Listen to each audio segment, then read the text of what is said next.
안녕하십니까.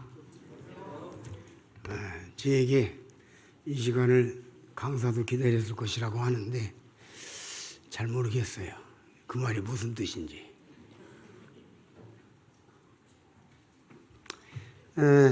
제가 좋아하는 말씀 중에 말라기의 4장인가 거기 보게 되면 그때 여호와를 경외하는 자들이 피차 말하며 주께서 그것을 분명히 들으시고 여호와 앞에 있는 기념책에 기록하셨다 그랬습니다. 우리가 이 땅에서 성도들이 나눈 교제와 대화와 집회와 말씀과 또 여러 가지 모든 희로애락이 그냥 우리가 세월이 지나면 기억 속에서 사라진 것도 많아요. 기억나는 것도 있지만 그러나 하나님은 결단코 신실하셔서 우리의 모든 것들을 기록하셔서 그대로 우리 모두에게 하늘나라에 가서 큰 위로와 칭찬으로 갚아주실 줄로 믿습니다. 그러니까 기억하려고 하지 말고 뭐 또 우리가 뭐 하는 거 이거 잘못하는 거 아닌가 또 이거 뭐 남는 거 없는가 뭐 이렇게 생각하지 말고 하나님 믿고 열심히 진지하게 살면 우리 하나님 아버지께서 다 기억하사 우리 모두에게 큰 은총과 자비로 또 큰 칭찬으로 위로하실 줄로 믿습니다. 이제 계속해서 말씀을 요한복음 9장을 보시도록 하겠습니다.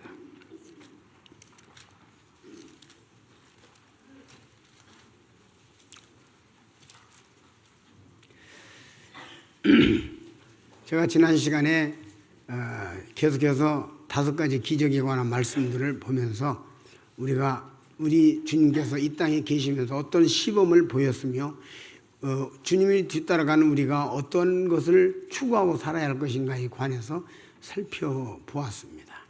그래서 마지막쯤에서 6장 초반에서 수를 넘어서라, 숫자를 넘어서라. 우리 이제 지나치게 숫자에 갇혀서 우리의 시간을 낭비하지 않기를 바라고 또 우리가 많고 적음에 너무 집착하여 하나님 아버지 앞에서 우리가 너무 욕심에 잡혀서 수의 욕심에 잡혀서 우리의 모든 것들을 헛되이 우리의 시간을 헛되이 보내는 일이 없도록 우리가 주님 앞에서 많은 묵상과 기도가 있어야 할 줄로 믿습니다. 이제 그 다음에 9장으로 넘어왔습니다. 여기 9장에서 보니까 1절을 보시겠습니다. 예수께서 길 가실 때에 날때부터 소경된 사람을 보신지라 제자들이 물어 가로되 랍비여 이 사람이 소경으로 난 것이 뉘제로 인함이오니까 자기 요니까 그 부모 요니까 예수께서 대답하시되 이 사람이나 그 부모가 죄를 범한 것이 아니라 그에게서 하나님이 하시는 일을 나타내고자 하심이니라. 때가 낮음에 나를 보내신 이의 일을 우리가 하여야 하리라. 밤이 오리니 그때는 아무도 일할 수 없느니라. 내가 세상에 있는 동안에는 세상의 빛이로다. 이 말씀을 하시고 땅에 침을 뱉어 진흙을 이겨 그 눈에 바르시고 이르시되 실로암 못에 가서 씻으라 하시니 실로암은 번역하면 보냄을 받았다는 뜻이라. 이제 가서 씻고 밝은 눈으로 왔더라. 여기까지 보셨습니다. 7가지 중에서 이제 6번째인데요. 이 6번째 기적은 이제 나면서부터 소경되었던 이 소경의 눈을 전격적으로 뜨게 하는 장면입니다. 조금 전까지 아무것도 못 보던 한 번도 세상을 본 적이 없는 한 번도 사물을 본 적이 없는 그야말로 어떻게 보면 순수한 사람이고 어떻게 보면 참 이상한 억울한 사람이고 원통한 사람인데 어찌됐든 이 사람의 눈을 띄워서 이제 세상에 태어나서 처음으로 사물을 보는 자가 되었습니다. 근데 여기 조금 짚고 넘어갈 것은요, 참 인간의 마음이 얼마나 악한 것을 볼 수가 있습니다. 지금 보험집필 시간이니까요. 아니 이게 나면서부터 소경되어가지고 길거리에 앉아서 구걸하는 신세가 얼마나 한탄스럽고 가슴이 아프고 그 당하는 사람은 얼마나 마음이 아프겠습니까? 그런데 지금 그 사람을 놔두고 저 사람이 나면서 또 소경됐는데 본인이 죄를 지어서 그런 겁니까? 다른 사람이 죄를, 그 부모나 누가 다른 사람이 죄를 지어서 그럽니까? 아니, 죄를 그 본인이면 본인이 뭔 죄를 지었다는 거예요. 뭐 뱃속에서 뭐 내가 세상에 나가봐라, 내가 크게 한 건 큰 일을 터뜨려서 뭐 이런 게 있겠어요? 이게 말이 안 되는 소리거든요, 지금. 이게 말이 안 되는 얘기예요, 전혀. 상식적으로 전혀 맞지 않는 얘기를 지금 하면서 이 사람의 그 아픈 가슴을 팍팍 찔러대는 겁니다. 인간은요, 다른 사람 아주 팍팍 찔러대는 주특기가 있어요. 예. 그래서 이렇게 쓰나요? 이게 나자인데요. 나라고 하는 아자인데요. 그렇죠? 예. 나자라고 하는 건데 나 아자인데, 나라고 하는 건 손에다가 창과 자거든요. 손에 창을 들고 있는 거라 이게. 예. 언제든지 창은 준비되어 있으니까 틈만 나면 찔러대는 거예요. 아버지도 찌르고 어머니도 찌르고 아내도 찌르고 남편도 찌르고 그냥 찌르는 게 인생이라. 따라서 찌르는 게 인생이다. 그냥 찔러대는 거야. 그러면 찌르면 또 찌르니까 또 가만히 있나? 나도 찔러야지. 나도 창이 있으니까. 너만 있냐? 나도 있다. 욥 같은 사람은 참 인내심이 엄청나가지고, 욥은 큰 바다 같은 사람이요. 태풍이 불기 전까지 밑바닥이 안 나와. 아내가 하나님을 욕하고 죽으라, 그 정도 했으면, 저 같으면, 저는 많이 생각해 보는데, 저 같으면 아휴, 내가 장가를 잘못 갔지, 네 신세가 한심하다 이럴 텐데, 그대의 말이 어리석은 여자 중에 하나와 같도다. 우리가 하나님께 거저 받았으니 또 벌거벗고 왔으니 벌거벗고 가올지라. 주신 자도 여호와시오. 그런 말 할 새가 어디가 있어. 성질 나는데 지금. 그냥 찔러대는 거지. 아이고 참말로 저거 아내라고 믿고 살았네. 본색 드러났네. 제가 그랬을 거예요. 예? 틀리면 백발백중에 이것은 그래서 것이다가 아니라 그랬어요. 그냥 보나마나. 근데 우리 욥은 그렇게 안 해요. 오래 참다가 나중에 이제 속이 상하니까 이제 찔러대기 시작하는데 어쩔 수 없어요. 좀 참았다 찌르느냐, 좀 빨리 찌르느냐, 늦게 찌르느냐, 우리 다 찔러대는데 1인자들이에요. 여기 전체가 다 1인자니까 2인자는 없어요. 여기 전부 1인자들, 찔러대는 1인자들. 회개했죠? 네, 회개했대요. 이거 회개해야 돼요, 하나님 앞에서. 그래서 여기다가 이 손에 창을 들고 있는 건데, 여기 이제 이게 들어가면 이게 뭐냐면 이게 오를 의자예요. 양양자가 들어가서, 하나님이요, 나는 양뿐이 없습니다. 그래서 이게 양을 위에다 이렇게 들고 있으니까, 하나님 위에서 내려다 보니까 양 대신 예수님만 보이니까 하나님의 눈이 아름답게 가려져서 이렇게 보니까 아이고 여기도 내 아들, 여기도 내 아들. 그러죠? 그래서 우리가 떡과 잔을 통해서 예배를 드리는 거예요. 주여, 내가 하나님 앞에 기도할 자격이 없습니다. 주여, 내가 하나님 앞에 예배 드릴 자격도 없습니다. 내가 하나님 앞에 말할 자격이 없습니다. 하나님 앞에 감사하다 말 한마디도 할 자격이 없는 썩은 죄인입니다. 그런데 이제 예수님의 이름으로 예배 드리니까 받아주시오. 내 이름 아니고, 내 이름 아니고, 내가 일주일 동안 이렇게 살고 저렇게 살고 이렇게 살고 살아서 좋은 일 많이 했습니다. 받아주시옵소서. 내가 일주일 동안 가난한 자 불쌍한 자 돌아봤습니다. 받아주시옵소서. 저 잘 살고 있죠? 주일날 와가지고 나 잘 살고 있죠? 하나님 나 칭찬 좀 해주세요. 그게 아니고, 내가 일주일 동안 주님을 섬긴다고 섬겼는데, 한다고 했는데 그래도 부족하고, 그래서 돌이켜보면 후회만 있고 눈물만 있고 죄송함만 있고 부끄러움만 있는데, 오늘도 내가 십자가의 피를 의지하여 주님 앞에 나왔으니까 주님 그냥 다 잊으시고 받아주세요. 이게 예배예요. 이게 예배예요. 그래서 여기 예배가 있는 거예요. 나는 양으로 말미암아 사는 것이에요. 그래서 베드로전서 1장 18절에 우리가 금이나 은같이 없어질 것으로 하는 게 아니라 보배로운 어린 양으로 말미암아 우리가 구원받았다고 나오고 있는 것입니다. 좌우간이 찔러대는데 그가 죄를 지어서 그렇습니까? 그의 부모가 죄를 지어서 그런 말인가? 얼마나 상처를 주는 말입니까? 얼마나 고통스러워요. 그날에도 가슴이 아픈데, 그날에도 자기 처지가 한심한데, 한탄스러운데 찔러대는, 이런 말 하지 말았어야 되죠. 근데 우리는요, 꼭 율법에 아주 그냥 딱 돼가지고요, 어떤 형제님이 나한테 간증을 하더라고요.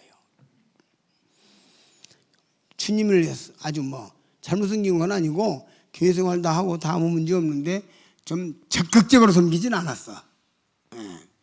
그래 이제 어떤 이제 교통사고 나서 좀 다쳐가지고, 약간 다쳐가지고 뭐 병원에 누워 있으니까 오는 형제님마다, 형제님이 이럴 때는 자신을 돌아봐야 합니다. 이럴 때는 주님 앞에 먼저 기도하고 나를 살피고. 그러니까 여기서 이게 근성이 나오는 거야. 니나 잘해. 자기가 이거 잘못하는 거 알아. 내가 이런 맘 먹으면 안 된다는 거 알아. 이게 지금 내가 나쁜, 이게 죄의 근성, 아담의 근성 알아. 아는데 안 되는 거예요. 자기도 괴롭다는 거예요. 그래가지고 니는 뭐 잘했나? 그래, 니는 잘했어. 당신 잘하대. 잘해. 나는 나쁜 놈이니까. 그래, 배심이 자꾸 생기는 거예요. 그래, 주님, 내가 이건 아니잖아. 그 형제 가고 나면 우는 거야. 근데 한 형제가 오더니 20분 정도를 아무 소리 하고 기도하더니 딱 한마디 했대요. 주님, 형제님, 내가 여기 와서 기도하면서 생각해 보니까 제가 형제님을 위해서 통 기도를 안 했네. 내가 기도를 안 해서 형제님에게 어려움을 당하고만.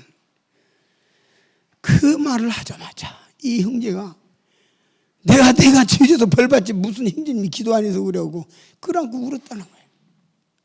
내가 죄져서 지금 벌 받는 중이지 뭐 형제님 뭐 잘못했어? 응? 그러면서 붙잡고 울더라는 거예요. 우리가 성도들이 저 자신부터 찔러대기를 대단히 좋아하고 율법의 원칙을 제시하기를 대단히 좋아해요. 숙달된 조교들인데 제가 아주 숙달됐어요. 아주 숙달됐어요. 군대 가서 매 굉장히 많이 들은 얘기가 숙달된 조교인데 진짜 제가 숙달된 조교예요. 찔러대는 거. 율법적인 거울로 보는 거. 저 형제가 어려움 당하고 주자매가 어려움 당하면 왜 그랬을까? 뭔 잘못했을까? 꼭 이렇게 보는 거예요. 이거 고쳐야 돼요. 회개해야 되고 부끄러워해야 되고. 그렇죠? 그렇습니다. 예, 몇 분 정도가 동의하셨습니다. 나 그걸로 족하겠습니다. 어찌됐든 간에 이제 이렇게 돼가지고 예수님께서 소경의 눈을 뜨게 해줬습니다. 실로암에 가시더라. 근데 그 흙을 이겨가지고 이렇게 눈에다 붙여줬어요. 뭐 여기에 대해서 여러 가지 말도 할 수 있겠습니다만 사실 여기서는 그게 중요한 게 아니라 눈을 떴다는 게 중요합니다. 꼭 본질보다는 옆에 있는 것들을 뭐라고 말하기를 좋아하는데 뭐 말할 수 있겠죠. 그러나 그건 좀 조심해야 된다고 봐요. 성서 해석하기 제1번이 뭡니까? 있는 그대로, 글자 그대로, 내용 그대로 보는 게 이론칙이잖아요. 그게 보니까 떴다는 게 중요한 거예요. 좌우한. 그렇죠? 떴습니다. 이건 뭐냐면 예수님은 누구냐? 예수님은 사람을 초월하신 분이에요. 이 뒤에 22절인가 보면 사람으로서 소경의 눈을 뜨게 한 자가 있었느냐 그런 말씀이 나와요. 뒤에 가면요. 예수님은 사람이 아니셔. 사람의 모양을 입었지만 사람의 모양으로 사셨지만 사람처럼 사셨지만 그러나 예수님은 사람이 아니고 사람을 초월하신 분이다. 이것을 가르치는 게 이 구장입니다. 나면서부터 속 있는 자의 눈을 떴어. 요즘에 우리 학생들 요즘에 그런 거 하나 나 어렸을 때는 많이 했는데 나 어렸을 때는 제가 시골 학교 진흙을 파오래. 진흙을.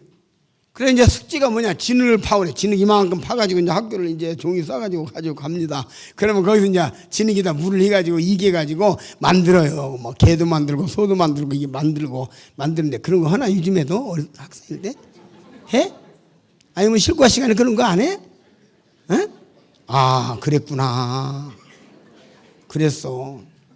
이제 이게 뭐냐면 이제 사람도 만들고 이렇게 만들어 보는 게 소위 조각 같은 거죠. 이게 뭐냐면 사람을 만들었는데 만들어 놓고 보니까 뭐가 좀 이상해. 가면서 뭐 이상해. 아 눈을 안 만들었네. 그래가지고 다 만들어 놓고 치다보다 얘는 왜 눈을 안 만들었지? 그래서 다시 뭐 습검장으로 이렇게 해가지고 눈을 만들었어요. 아 예수님이 길 가다가 이러고 보니까 쟤는 왜 눈이 없지? 응? 쟤는 눈이 없어. 이래가지고 주님께서 그냥 눈 만들어주신 거예요. 창조주께서 시간차로 만드신 것이란 말이에요. 아시겠죠? 아시겠죠? 이게 지금 그 장면이에요. 멋지잖아요, 우리 주님. 우리 주님 멋쟁이잖아요.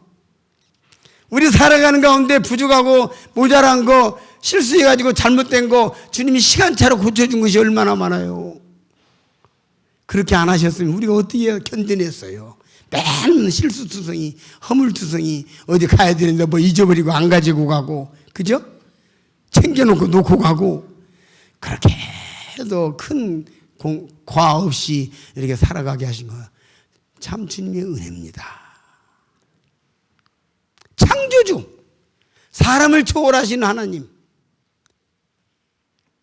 그래서 그 나면서부터 소경된, 애초부터 눈이 안 만들어진 그 사람의 눈을 만드신 우리 주님, 이분을 우리가 의지하고 이분을 사랑하고 믿고 우리는 일평생 남은 생애를 살아갈 것입니다. 이번에 주님을 믿기로 선택하신 여러분, 탁월한 선택이십니다. 존경합니다. 사랑합니다. 탁월한 선택입니다. 앞으로 살아가면서 점점 살아가면서 이 교회에 나와서 말씀을 배워가면서 계속 살아가는 가운데 내가 이 선택은 옳았다. 그날 전도 집회 때 내가 믿을까 말까 오래 내가 망설이다가 믿었는데 나의 선택은 옳았다. 나의 선택은 잘못이 없었구나. 가면 갈수록 점점 깨달아질 것입니다. 하나님은 그렇게 인도하실 거예요. 여기에 성도들이 다 허다한 증인들입니다. 그렇지요? 그렇지요? 예. 여기는 왜 대답이 없어?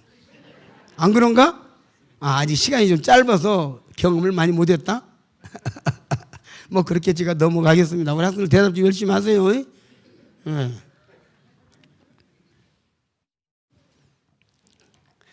참 전에 요한복음 9장을 볼 때마다 참 마음에 감동이 있어요. 내가 이렇게 멋진 주님을 믿으니까 때때는 저 자신도 믿음이 없어가지고 일을 닥칠 때 걱정부터 오고 근심부터 오고 염려부터 오고 어떻게 할까 어떻게 할까 당황할 때도 있고, 그렇지만은 그것도 잠시 조금 생각하면은 우리 주님께서 해주실 거야. 주님께서 도와주실 거야. 해주시겠지. 이제 믿음이 이제 올라오기 시작하면은 이제 가라앉아요. 그런 생활을 반복해요. 어디 우리 완벽한 믿음이 있겠으며 처음부터 아주 실수 없이 계속 주님만 의지하는 사람이 있는지 모르겠네요. 예. 제가 해본 지가 그렇지 않더라고요. 먼저 걱정이 올라오고 먼저 근심이 올라오다가 내가 왜 이래, 지금 이러면 안 되지 하고 생각해 보면 주여 잘못했습니다. 믿음으로 의지하고 믿음으로 주님 바라보라고 가르치고 또 믿음으로 주님 바라보라고 말씀이 되어 있는데 그걸 알면서 내가 걱정, 근심이 먼저 왔네요.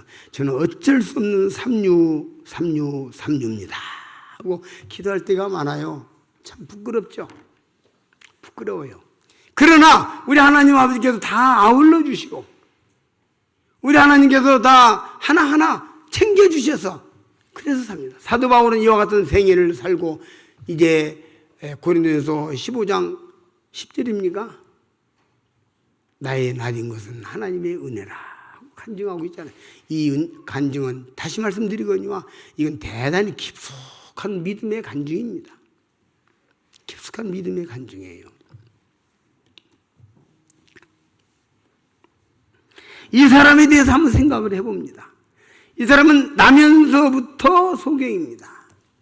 한 번도 사물을 본 적이 없습니다. 모든 인생들은 나면서부터 소경입니다. 그래서 하나님을 못 보는 것이 당연한 거죠. 하나님을 못 보니까 하나님을 인정하지 못하죠. 또 하나님을 못 보니까 하나님의 뜻을 모르죠. 하나님을 못 보니까 하나님의 말씀을 읽어도 재미가 없어. 이 성경이 참 묘한 책입니다. 대학교 교수가 읽어도 더듬하는 것이 성경인데 별로 학문 없는 범인도 구원을 받고 성경 읽으면 잘 읽어요. 그렇죠? 그리고 이 대학교 교수가 되고 국어학자, 국문학자도 성경을 보면 해석을 잘 못하는데 초등학교 겨우 나온 사랑하는 형제 자매들도 성경을 해석을 찰찰찰찰 풀어줍니다. 그래서 이 성경은 육신의 눈으로 볼 수 있는 책이 아닙니다. 우리 한번 그 말씀 찾아보고 지나갑시다. 고린도전서에 있죠. 고린도전서 2장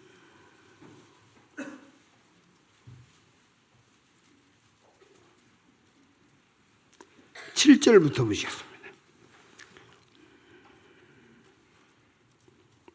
오직 비밀한 가운데 있는 하나님의 지혜를 말하는 것이니 곧 감췄던 것인데 하나님이 우리의 영광을 위하사 만세전에 미리 정하시는 것이라. 이 지혜는 이 세대의 관원이 하나도 알지 못하였나니 만일 알았다면 영광의 주를 십자가에 못 박지 아니하였으리라. 알았다면, 지혜가 있었다면 예수님 못 박아 죽이지 않았죠. 당대의 성경학자들, 당대의 지식인들, 지성들이 예수님 못 박아 죽였습니다. 왜? 그들은 성령이 없었기 때문에. 그러면 이제 10절에 보시면 오직 하나님이 성령으로 이것을 우리에게 보이셨으니 성령은 모든 것 곧 하나님의 깊은 것이라도 통달하시느니라. 사람의 사정을 사람 속에 있는 영 외에 누가 알리오마. 이와 같이 하나님의 사정도 하나님의 영 외에는 아무도 알지 못하느니라. 우리가 세상의 영을 받지 아니하고 오직 하나님께로 온 영을 받았으니 이는 우리로 하여금 하나님께서 우리에게 은혜로 주신 것들을 알게 하려 하십니다. 14절이요. 육에 속한 사람은 하나님의 성령의 일을 받지 아니하나니 저에게는 미련하게 보이며 또 깨닫지도 못하나니 이런 일은 영적으로 하여 분별함이니라. 신령한 자는 모든 것을 판단하나 자기는 아무에게도 판단을 받지 아니하느니라. 누가 주의 마음을 알아서 주를 가르치겠느냐. 그러나 우리가 그리스도의 마음을 가졌느냐. 이게 성경은 그리스도의 마음으로 성령으로 봐야 깨달아지는 것입니다. 육신의 생각으로 거듭난 적이 없는 사람이 성경 읽어도 못 깨닫는 것이에요. 못 깨닫습니다. 못 깨닫습니다. 그래서 구원 받으면 영의 눈이 열리고 평생 처음으로 하나님을 보는 것이고 평생 처음으로 성경을 보는 것이며, 그래서 이 요한복음 9장은 이게 그런 것입니다. 이 성경에는요 소경이 눈 뜨는 장면들이 많이 나와요. 많이 나오는데 참 이 눈 뜨는 것들이 여러 다양성이 있습니다. 첫째로는 봐라 그러니까 탁 봐버린 경우도 있고요. 또 어떤 경우는 이렇게 하고 난데 보이냐 그러니까 나무 같은 것이 걸어다니는 게 보이나이다. 그러다가 다시 한번 이제 다 보입니다. 이런 경우도 있고요.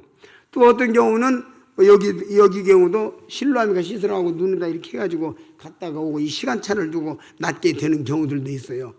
그래서 오늘날 구원받는 사람들이 어느 순간에 한 번에 딱 끝나는 경우도 있지만 어느 순간에 단계적으로 열린 사람들도 있고 다양성이 있는 것이에요. 그 사람의 그 영적인 성경 지식이라든지 영적인 수준이나 상황이라든지 기타 등등 여러 가지 상황을 통해서 단계적으로 열려가는 사람도 많습니다. 어제도 제가 단계적으로 열려가는 사람 한두 사람을 제가 상담을 해서 이제 마무리를 짓고 이렇게 했는데, 여기서 특히 우리 학생들의 경우는 대다수가 단계적으로 열려갑니다.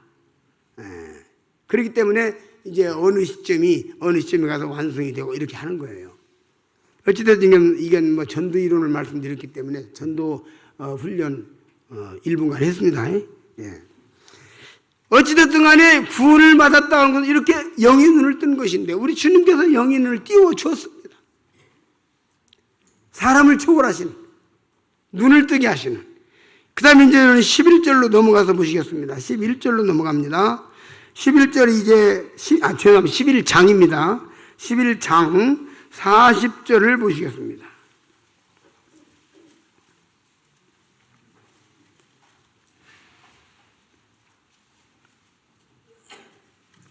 예수께서 가라사대 내 말이 내가 믿으면 하나님의 영광을 보리라 하지 아니하였느냐 하신대.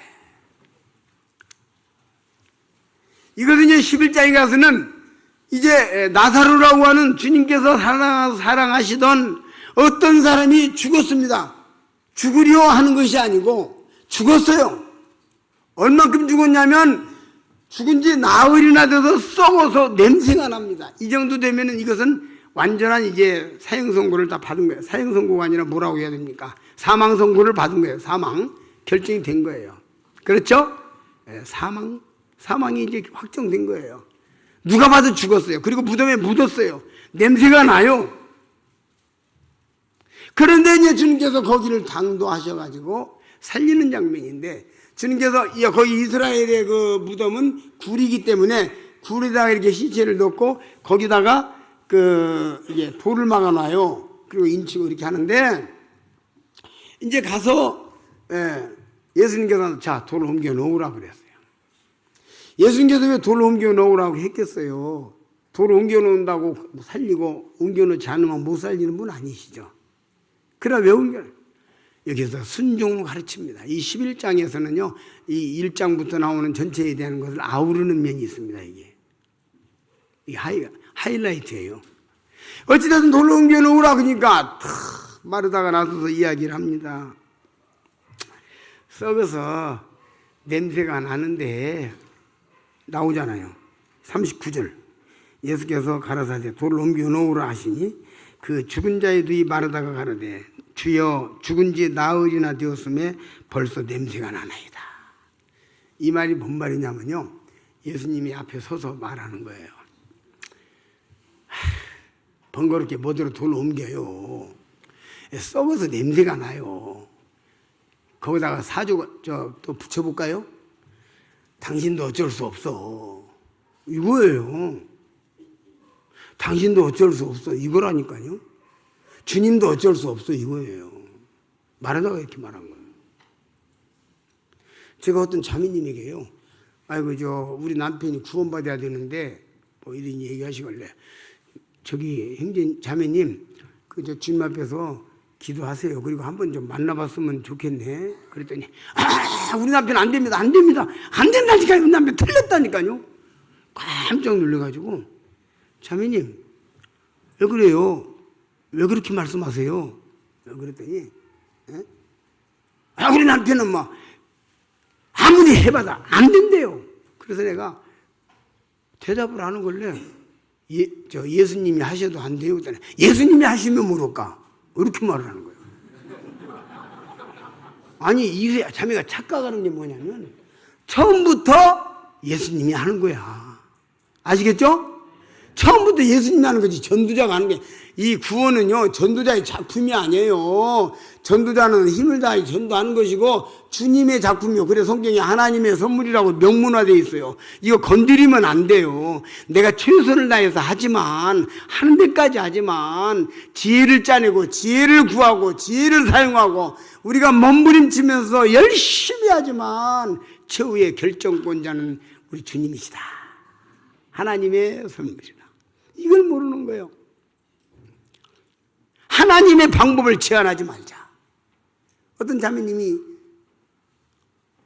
전도를 하다가 남편에게 전도하다 지쳐가지고, 아이고 하나님 아버지 모르겠습니다. 우리 남편은 안 되겠네요. 지옥 간다 해도 내가 어쩌겠습니까? 그렇게 기도를 했더래요. 그리고 나서 한 2달쯤 있다가 한 번은 회사에 갔던 남편이 느닷없이 전화가 와가지고, 여보! 왜요? 어떻게 하면 천국 가는가 한번 말해봐.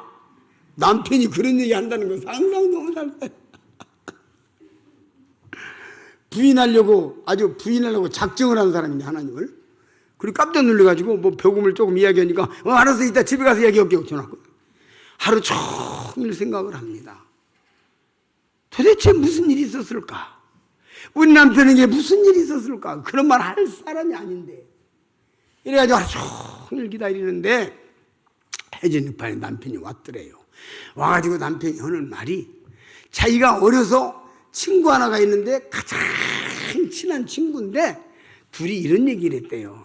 어른이 되어서 살다가 네가 만약에 망하면 내 재산 절반 뚝딱 잘라서 너와 같이 살고, 내가 망하면 네 재산 뚝딱 잘라서 같이 살고, 우리는 진짜로 죽을 때까지 친구하자. 그러자고 맹세한 친구가 있었대요.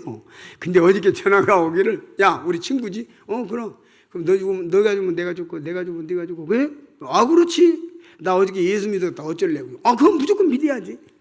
야, 급한 대로 내 말 들어봐. 대충 해줄게요. 그 이야기를 하는데, 남편네 아내 교회 형제님한테 듣던 얘기야. 뭐야, 얘들이 한 교회 아니, 똑같은 교회 아니야? 이래가지고 저녁에 이렇게 수소문을 해보니까 교회 형제가 된 거예요, 남편이. 그러니까 무조건 믿는 거야. 이유 없어, 이건 뭐. 재산도 뚝딱 나누다 살기로 한 처지인데, 뭐, 믿는 것쯤이야. 믿는 거야, 그냥. 그런 일도 제가 들었습니다. 우리 한번 따라합니다. 하나님의 방법을 제한하지 말자. 회개해야 돼요. 성도들이 모든 걸 회개하지요. 제가 믿음이 없습니다. 얼마나 내 생각으로 하나님 판단하고 마리사처럼 썩어 냄새가 나나요. 그래요. 썩어서 냄새가 나면은 못 살리고, 조금 죽은 지 조금 후에는 살리고, 아니 죽을까 말까 줄락 말락 할 때는 살릴 수 있고, 우리가 그렇게 믿지 말고 그냥 하나님은 세상을 창조하신 분이다. 그래서 그분을 의지하고 든든히 살아가는 과정, 그 속에 하나님께서 우리 앞에 행하신 일을 경험하는 것입니다. 자, 이게 이 죽음을 초월하신, 자, 죽음에 관한 얘기를 이번 전도 집회 마지막으로 제가 말씀을 드리고 마감 드려야 합니다. 남은 시간에. 주님은 죽음을 초월하신 창조주 하나님 아버지, 사람을 초월하시고 죽음을 초월하신 분이십니다. 사람은 죽음을 극복하지 못합니다. 죽음의 문제를 아무도 해결하지 못합니다. 죽음의 문제 앞에서 사람들은 얼마나 연약한지 모릅니다. 강도가 들어가가지고 목에다 칼을 딱 대고 내놔 하면은 살려주시기만 하면 그 아끼던 거 저기 있습니다, 여기 있습니다, 요 서랍 열어보세요, 저 농 밑에 있습니다, 다 가르쳐 줍니다. 살려만 주시면. 그죠? 그래서 이 죽음의 문제만 가지고 나가면 일이 다 해결돼요. 이것이 인생인데, 죽음을 우습게 여기는, 죽음을 아무것도 아니게 여기는 그분이 바로 우리 주님이십니다. 근데요, 인생을 한번 생각해 보면요, 인생은 죽는 연습하다가 죽는 거 아닌가요? 그죠? 예, 눈을 딱 감았다 떴다, 감았다 떴다, 감았다 떴다, 감았다 못 뜨면 죽는 거야. 맞죠? 걔 평생에 죽는 연습하다가 죽는 거야. 또 호흡도 계속 하는 게 아니잖아요. 멈췄다 했다, 멈췄다 했다, 숨 쉬었다 멈췄다 계속 해요, 안 해요? 멈췄다 쉬었다 멈췄다 쉬었다 멈췄다 못 쉬면 죽어. 그잖아요. 맞죠? 네, 어제쯤에 잘 주무셨죠? 잘 주무셨죠? 앉아서 잤어요? 일어나서 잤어요? 누워서 잤어요? 예, 누웠다 일어났다 누웠다 일어났다 누웠다 일어났다 못 일어나면 죽어. 이것이 인생이에요. 이 밖에도 좀 해볼 만한 게 많아요. 따라서 인생은 죽음을 전제로 태어나서 죽는 연습하다가 결국은 죽는다. 이 문제에 대한 해답은 주 예수 그리스도밖에 없다. 강사가 그러면 같이 한번 커봅시다. 큰 소리로. 주 예수 그리스도밖에 없다. 얼마나 놀라워요. 이분을 믿었어요. 이분이 나의 주님이시여. 예수님께서 저에게 말씀하셨어요. 너는 내 동생이다. 우리 주님 받아들이잖아요. 그죠? 주님이 이 사회 오실 때는 독생자로 오셨고 십자가에 죽으셨는데 하나님의 미랄에 썩어서 많은 열매를 맺은 다음에 로마서 8장에 보니까 주님은 맏아들이라고 나와 있어요. 그래서 제가 둘째, 셋째, 넷째 우리 주님의 동생들입니다. 따라서 우리는 주님의 동생들이다. 남동생, 여동생 뭐 이렇습니다. 그렇지요? 근데 이게 동생이라고 해보니까 훨씬 더 가까워지죠? 안 그래? 근데 왜 이렇게 표정이 그래? 이때는 웃어야 되는 거예요. 이게 분위기 봐서 해야 돼, 이게. 그냥 이러고 있으면은 쟤 뭐 좀 이상하네 이렇게 되는 거야. 앞에 앉은 사람들은 조심해야 돼요. 그러니까 우리 주님은 지금 7번째 완전한 퍼펙트한 지금 기적의 모습을 보여주신 거예요. 인생의 모든 사람은 아까 나면서부터 소경되거나 뭐 이런 사람들은 뭐 38년 중빈자들은 어떤 사람 중빈자 아닌 사람 긴 사람 다 있지만 이 죽음의 문제는 해당되지 않는 사람이 아무도 없다. 인생 최고의 문제, 최다의 문제, 최상의 문제, 가장 중요한 문제가 죽음인데 죽음을 넘어버린 분이 주님이시야. 죽음을 이겨버린 분이죠. 그래서 우리는 주님 이 십자가 못 박혀 죽으셔서 내 죄를 용서하신 것뿐만 아니라 이 죽음의 문제를 극복하고 3일 만에 부활하신 놀라우신 주님, 그분이 내 구세주고 그분이 내 아버지고 그분이 나의 형님이시다고 하는 믿음을 가지고 이 험한 파고를 헤치면서 주님 앞에까지 그 나라까지 가는 것입니다. 원수를 이김으로 무덤에서 살아나셨네. 어두운 데서 이기는 이 나와서 성도와 함께 길이 다스리시네. 사셨네. 예수 다시 사셨네. 거기 못 가두네. 예수 내 구주 우리를 살리네. 예수 내 주 원수를 이김으로 무덤에서 살아나셨네. 놀랍습니다. 우리 주님은 무덤에서 살아나셨어. 사망문세 이기고 아무도 그 흉내내지 못합니다. 그렇죠? 아무도 흉내내지 못해요. 이 7번째 기적은 완벽한 기적이고 완성의 기적이고 7번째 기적을 베푸신 주님은 다음 이제 12장부터 천천히 자기의 죽음을 준비하십니다. 그리고 이제 18장에서 잡혀가시고 19장에서 죽으시면서 마지막 외친 말씀이 다 이루었다. 따라서 보시다. 다 이루었다. 그리고 세상을 떠나십니다. 그리고 부활하셔서 제자들에게 나타나시고 자유롭게 부활하신 자유로운 몸이 되십니다. 그래서 제자들이 바다로 찾아가시고 물렁거리 잠궜는데 거기를 들어가시고 이제 시공을 초월하고 육과 영을 초월하고 물질을 초월하고 모든 걸 초월하신 모습을 시범으로 자기 자신으로서 완벽하게 보여주시는 것이 20장, 21장이 나옵니다. 얼마나 놀랐습니까? 멋지잖아요. 그렇죠? 믿을만 하잖아요. 의지할만 하잖아요. 안 믿는 사람들이 불쌍하잖아요. 이 놀라운 주님을 모르는 사람들이 불쌍하잖아요. 그렇죠? 네. 부활에 관한 얘기를 조금 더 해보겠습니다. 부활. 어떤 자매님이 저에게요, 형제님, 천국에 가면 좀 싱거울 것 같아요. 뭐가 싱거워? 거기는 장가 시집 가는 것도 없다면서요? 없지. 이게 좀 싱거울 것 같은데요? 그래서 뭐라고 하세요? 나도 그래. 그래서 형제님도 그래요? 저는 좀 신령해가지고 안 싱거울 줄 아는가 봐. 그래서 내가 나도 그래. 그래서 형제님도 싱거운가요? 그렇지 뭐 자매나 나나 뭐 다를 바 있겠어? 제가 그래놓고 싱거운 이유를 설명합니다. 싱겁게 생각되는 이유를 설명합니다. 날아다니는 새는, 잘 들으세요. 이게 부활 얘기입니다. 날아다니는 새는 창궁에서 날아다니기 적합한 육체로 만들으셨습니다. 맞죠? 땅에 기어다니는 동물은 땅에 기어다니면서 살기에 적합한 동물로 하나님이 만드셨습니다. 그 육체가. 바닷속의 물고기는 바닷속에서 살기에 적합한 물고기로 하나님이 만드셨습니다. 그렇죠? 그래서 이제 날아다니는 새가 물가에 왔습니다. 물가에 오니까 고기들이 왔다 갔다 하니까 이래 치다보고 말을 합니다. 이수 우화에는 안 나오는 얘기니까 잘 들어보세요. 이 말을 합니다. 야 물고기야, 너 참 싱겁겠다. 이거 날아다니도 못하고 말이야. 아이고 안 됐다. 물고기가 뭐라고 하냐면 너 여기 들어와봐. 너 여기 들어오지도 못하고 우리는 이 안에서 얼마나 재밌고 즐거운 줄 알아?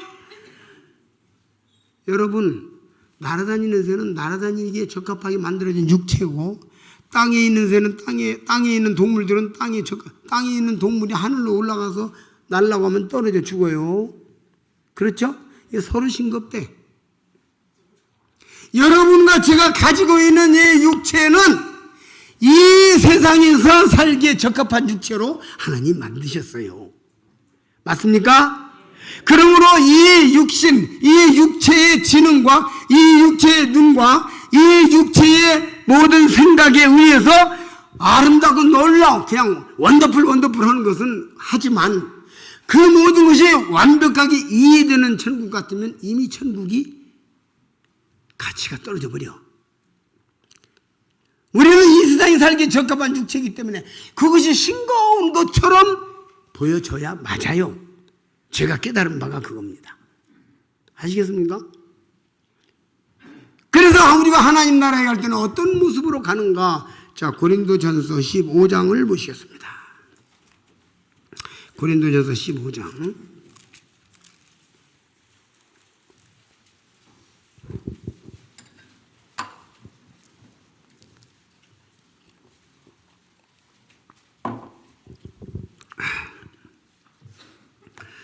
고린도전서 15장 39절부터 보시겠습니다.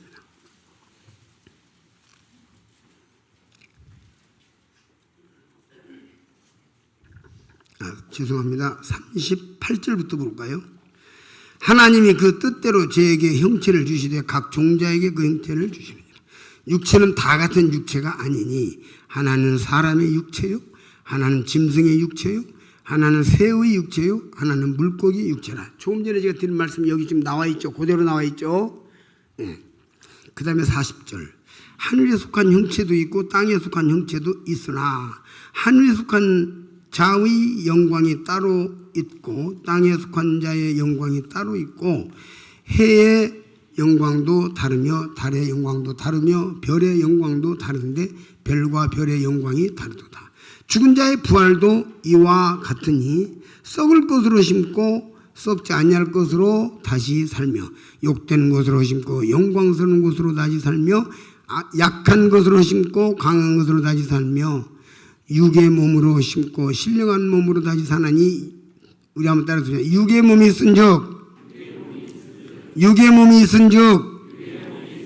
신령한 몸이 있느니라.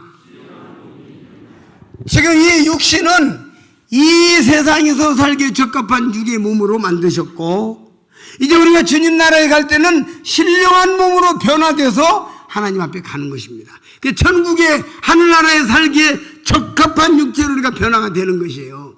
그렇기 때문에 이 땅에서 이 육신으로, 이 육신의 느낌으로, 이 육신의 어떤 체험적으로 싱겁게 보이는 것이 당연한 것이에요. 왜? 수준이 이 수준이니까, 갇혀 있으니까. 영역이 다르니까, 창조의 목적이 다르니까. 그래서 이 자매님이 싱겁게 느껴진다는 말은 진솔한 이야기고 합당한 얘기예요. 그 나라에서 우리가 상상을 초월하는 도저히 이해할 수 없는 너무나 놀라운 아름다운 이것은 언어로 표현이 불가한 것이고 우리의 지성으로 지혜로 이해하기가 불가한 것이며 우리가 이 땅에서 어떤 미사여구를 동원한다거나 우리가 어떤 지혜로운 말을 동원한다 할지라도 어떤 학자의 말을 동원한다 할지라도 천국은 다 묘사되지 못합니다. 그 아름다운 나라, 그냥 아름다운 나라. 그 나라를 기다리고 우리 하나님 나라에 가서 살 소망 가운데 우리는 그 나라를 기다리는 것입니다. 그 날을 늘 기다리며 내 등불 밝게 켰다가 주께서 문을 열 때에 이 영혼 들어가겠니. 그 아름다운 나라. 참 어떤 형제가 저에게 말씀하시기를 7일 동안에 만든 세상도 이렇게 신명막측하고 아름답고 놀랍고 정말 기이한데 2000년 동안 만들고도 아직도 마무리 작업이 안 끝나서 우리를 데려가지 않으시는 그 천국은 얼마나 놀랍겠는가. 얼마나 놀랍겠는가. 그렇게 이야기한 것을 들은 적이 있는데 아멘이 됩니다. 저기요, 우리 세상에서 최선을 다해서 하나님 앞에 삽시다. 있는 힘을 다해서 하나님 앞에 드리고, 있는 힘을 다해서 복음 전하고, 최선을 다해서 주님 앞에 헌신하고, 형제 사랑하고. 우리가 살다 보면 형제에게 마음이 아프게 할 수 있어. 자매에게 마음이 아플 수 있고. 그러나 그것을 빨리빨리 회개하고, 살다 보면 육신에 속하여 죄악에 빠질 수도 있어. 그래서 치카치카 주님 앞에 돌이키고, 내가 그 나라 가서, 그 영광스러운 나라 가서 살 건데 내가 이런 모습으로 가서는 안 되지. 이래서는 안 되지. 이런 마음으로 그 영광스러운 나라에 대한 소망, 그 아름다운 천국에 대한 소망을 가지고 이 땅에서 하나님을 다하여 살아가는 것입니다. 최선을 다하여 살아가는 것입니다. 우리 하나님은 보이지 않는 하나님이, 보이는 하나님, 보이지 않는 하나님, 뭐 형이상학, 형이하학으로 말할 수 있는데, 우리가 보이지 않는 그 형이상학적인, 보이지 않는 그 하나님이시기 때문에 보이지 않는 것을 중시 여기고, 우리 학생들이 이거 뭔 얘기냐면요, 내가 공부를 열심히 하는 것은 내가 좋은 대학에서 좋은 직장을 가지고 좋은 직장에서 내가 밥 먹고 부자로 잘 살고 편안하게 잘 살고 존경받고 사회적으로 출세하고 성공하는 것이 아니라, 내가 열심히 공부를 함으로 다른 사람보다 내가 더 뛰어나고 달라져서 아는 것이 있어서 이것을 통해서 하나님의 영광을 돌리고 내가 복음을 전하는 데 사용하고, 이 지식을 내가 탐구해가지고 사람들에게 하나님을 전하는 데 사용하리라는 이런 보이지 않는 가치관, 형이상학적인 가치관을 추구해야 된다 이 말이요. 우리 학생들 알겠습니까? 네. 우리가 부활신앙이 뭡니까? 모든 가치를 하늘에 두고, 모든 목표를 하늘에 두고, 이 땅에서 가시밭길을 걸어가기도 하고 진흙탕을 걸어가기도 하고 수렁에 빠지기도 하고, 때때로 피곤하고 힘들기도 하고, 때때로는 좋은 일도 있고 영광스러운 기쁨스러운 일도 있지만은, 주님, 난 이 모든 것이 아무것도 아닌 줄 압니다. 내가 영광스러운 하나님 나라, 내가 다시 이 몸이 부활할 때, 부활은 다시 붙자 살 활자, 다시 산다고 말이잖아요. 내가 이 세상 말고 다음 세상에 살 때는 하나님 아버지 앞에 내가 어떤 모습으로 나타날 것을 위해서 그렇게 목표를 가지고 살아야 할 것입니다. 요한계시록 21장 볼까요?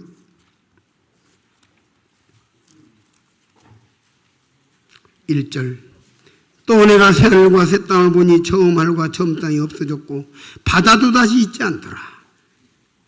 처음 하늘과 처음 땅이 없어졌고 바다도 다시 있지 않더라. 새하늘과 새 땅, 그 영광스러운 나라, 그 아름다운 나라, 처음 하늘과 처음 땅이 없어졌고, 저기 우리 고등학생들 학교에서 배우지, 연력학 제2법칙이 뭐지? 연력학 제2법칙. 모든 물질은 쇠퇴한다. 예? 좋은 쪽에서 나쁜 쪽으로, 질서에서 무질서로. 자, 그 법칙에 의해서 이 세상은 없어져야 돼? 계속 있어야 돼? 모든 물질은 쇠퇴한다. 좋은 쪽에서 나쁜 쪽으로, 질서에서 무질서로 파기돼 가는 거예요. 이 옷을 처음에 사 입었는데 처음에는 참 좋았는데 벌써 이게 떨어지기 시작해. 이게 이렇게 되는 거예요. 안경 처음 맞췄을 땐 잘 보였는데 조금 가니까 잘 안 보여. 이게 뭐 이렇게 때가 끼가지고. 이게 좋은. 그러면 이 법칙에 의해서 지구는 없어져야 돼? 남아 있어야 돼? 없어져야 되죠? 과학자들이 발표하고 과학자들이 발견한 법칙에 의해서 이 지구는 처음 하늘과 처음 땅이 없어졌고 바다도 다시 있지 않더라. 이렇게 되는 거예요. 하나님의, 과학자들이 연구하고 연구하면 하나님의 말씀이 진실하고 사실인 것이 자꾸 드러나는 것입니다. 그래서 이 세상은 장망성이에요. 예? 이사야 성경에 보니까 장망성, 장차 망할 성이다 해서 장망성이란 말이에요. 장래 망할 성이다. 세상에 소망을 두지 말고 세상에 기쁨을 두지 말고 세상에다 놔두지 말고 죽을 힘을 다해서 하나님을 위해서 복음을 위해서 사용하고 그 나라 갈 때는 박수치며 갑시다. 뒤돌아보지 말고 욥의 아내처럼 아이고 저것도 놓고 하고 저것도 놓고 하고 그러지 말고 앞을 바라보고 기다리던 성도 만나 얼마나 기쁠 건가 만나자 천국문에서 즐거운 그 모임 만나보자 하나님도 만나보자 예수님도 저기 배는 저 천국문에서 만나보자 바울도 만나보자 베드로도 그날 아침 그 문에서 만나자. 부활은 기독교의 가장 핵심적인 진리고 부활이 없다면 다른 종교와 기독교는 다를 바가 아무것도 없습니다. 우리가 예수 믿을 필요 없습니다. 부활 없으면 예수 믿을 필요 없어요. 부활이 없다면 우리 예수 믿을 필요가 없다고요. 다른 종교와 전혀 뛰어나고 다른 게 없어요. 그래서 어떤 분이 저에게 말을 했습니다. 불교와 기독교의 차이가 무엇입니까? 간단하게 말해줄까? 복잡하게 말해줄까? 간단하게 말해주세요. 제가 10초부터 시작해서 3시간까지 준비하고 있으니까 간단하게 말해줄까? 복잡하게 말해줄까? 간단히 말해줄까? 빈 무덤과 찬 무덤의 차이다. 하나는 무덤이 비었고 하나는 무덤이 꽉 찼어. 나머지는 집에 가서 생각해 주시기를 바랍니다. 왜 그런가? 하나는 왜 무덤이 비었을까? 하나는 왜 무덤이 꽉 찼을까? 우리는 주님께서 나사로를 살리셨지만 똑같은 목소리로 자 이제는 세상에 있는 모든 성도들아 내 자녀들아 세상의 무덤에 묻혀서 기다리고 있는 내 자녀들아 올라오라 할 때 우리 다 올라갈 것입니다. 요한계시록 4장에 이리로 올라오라 하는 말씀 나오죠. 주님께서 이리로 올라오라 할 때 우리 미련 없이 가기 위해서 삽시다.